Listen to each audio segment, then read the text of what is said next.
One Earth, one race, one humanity. Did you know that over 2 million children die every year because they have no clean water to drink? That's over 5,000 children every day. Or that 1 out of 6 people don't have access to safe water.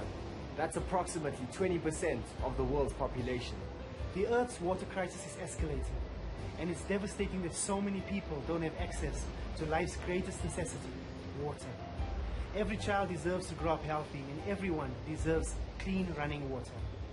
Together we can do something about it. Together we can make a change.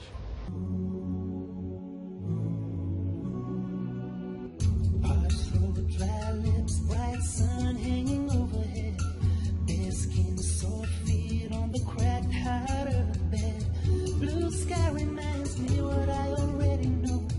10 miles I'm running quickly out of home. Yeah.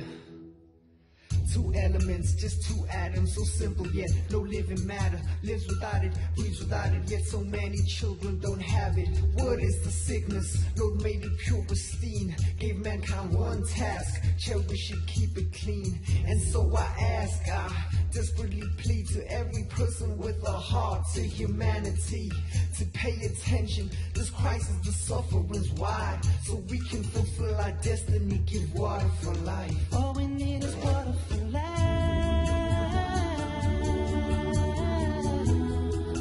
Please God, give us water for life.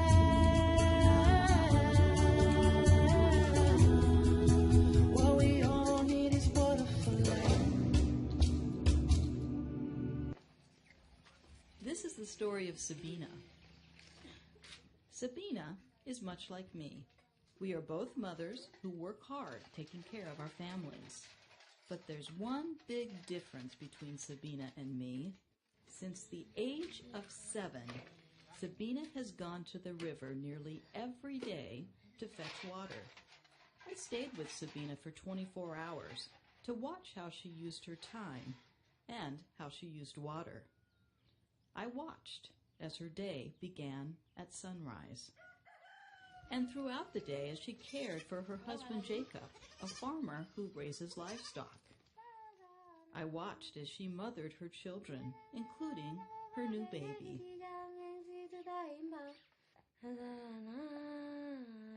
I saw how water was part of every aspect of Sabina's day, and how if she wasn't using water, she was walking to get it. A 4-mile round-trip walk to a dirty river where she scoops water from a hole twice a day with her best friend, Christina. And I realized I couldn't truly understand what it was like to walk in Sabina's shoes unless I did it myself.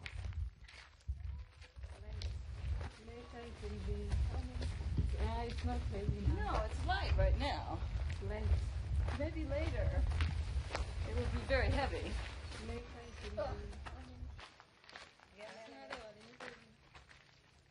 This fence is just one of the many obstacles that the women face as they're going to the river.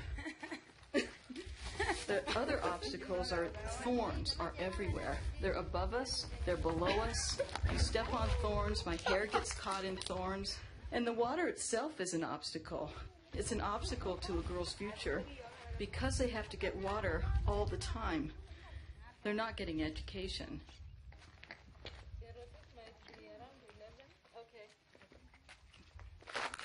Okay. I have a rock in my shoe. The closer I get to the river, the more nervous I get, because I don't know if I'm going to be able to carry this water. This could be extremely embarrassing. Okay, and there's nothing. It's 10 after 3. We left at 10 after 2. It's taken us an hour to get here. The water is today a bit browner than the other day we were here. So we need to scoop another hole to get water. Okay, you show me, and I'll do it. Okay. Okay. It looks pretty brown. make the hole bigger with our hands. Still looks pretty brown. Okay, so now we're just getting this dirty water out of the hole that we dug. Oopsie, we had a little landfill incident here. Oh, sorry, that was my fault. When I was in a spelling bee, I lost on the word arduous. I'm still not sure how to spell it, but now I know what it means. I know this water is not good. It looks okay, but it's not okay. The little health clinic we went to today averages 10 kids a day. And this water is a big part of the reason they go.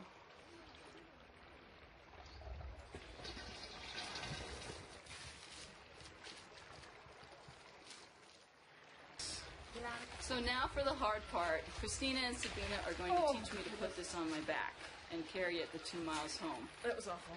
And the worst part of it is I have a huge audience watching me. Okay, I gotta say a little prayer first.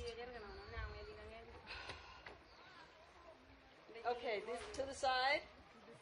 To the knees. To the knees, then up. Okay, I can't really get to the knees. This is too heavy to really get to the knees. Oh, okay, to the knees. I'm on the knees. Okay, then the up part. So I get up now. Oh.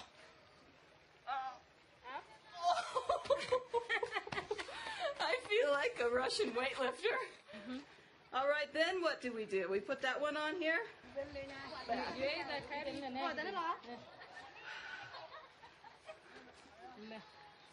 Oh, yeah. Yep, that's 70 pounds. That's 70 pounds. It's 3:55, and I've just started, and I'm already tired. The straps are digging into my shoulders. I think this will be the longest hour of my life. One thing the ladies said to me is they hate how they get backaches when they do this. They say the pain just builds and builds as they go and go, and it takes a while for their back to stop aching when they get home. I can feel it. I can feel my back aching. Oops. Except we just started. Oh, thank you so much. Christina got me some kindling to use as a walking stick, which is nice. Sabina makes this trip twice a day. She uses about 13 gallons a day. That's for everything. Cooking, cleaning, drinking, bathing. So in this trip, I'm carrying half of the water she'll use today. I asked Sabina about her dreams for her children, and her dream is that they would all get an education. The education she never got because she had to fetch water. And then I asked her what her dream for herself is, and she said, I'd just like to be able to take a bath at my house.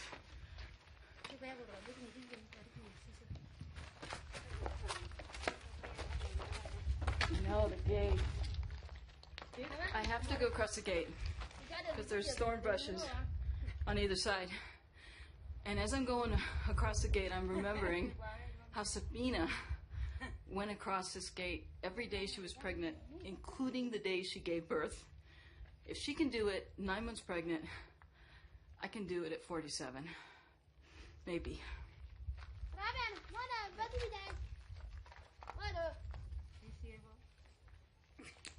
I can do this. Ouch, ouch. Oh. Yeah, I can. Okay, right there.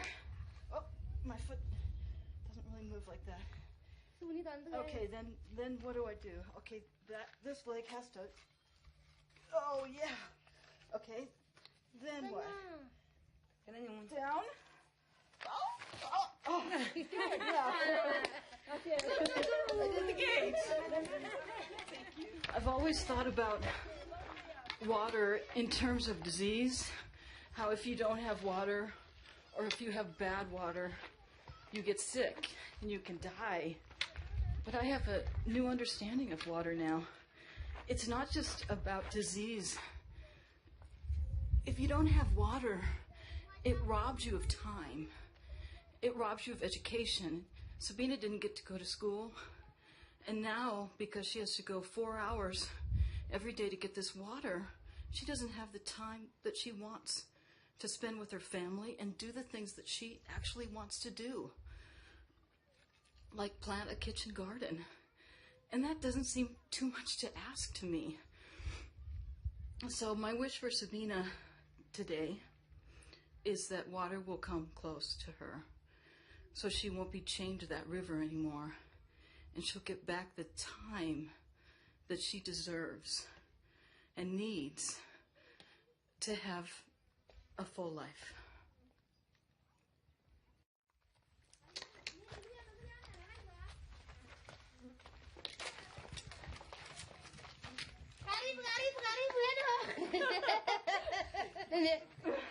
Would you like some water? Oh.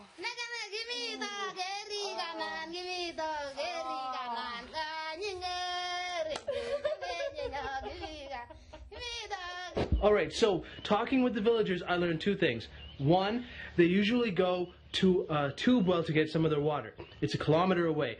Another thing they taught me is that it's usually the women, in particular little girls, that take the burden of getting this water. So what I'm going to be doing is I'm going to be following Parthana here as she gets water for her family.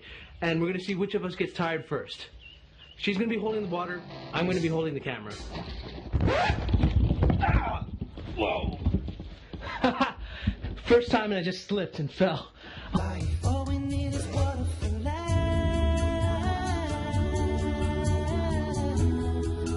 Please, God, give us water for life.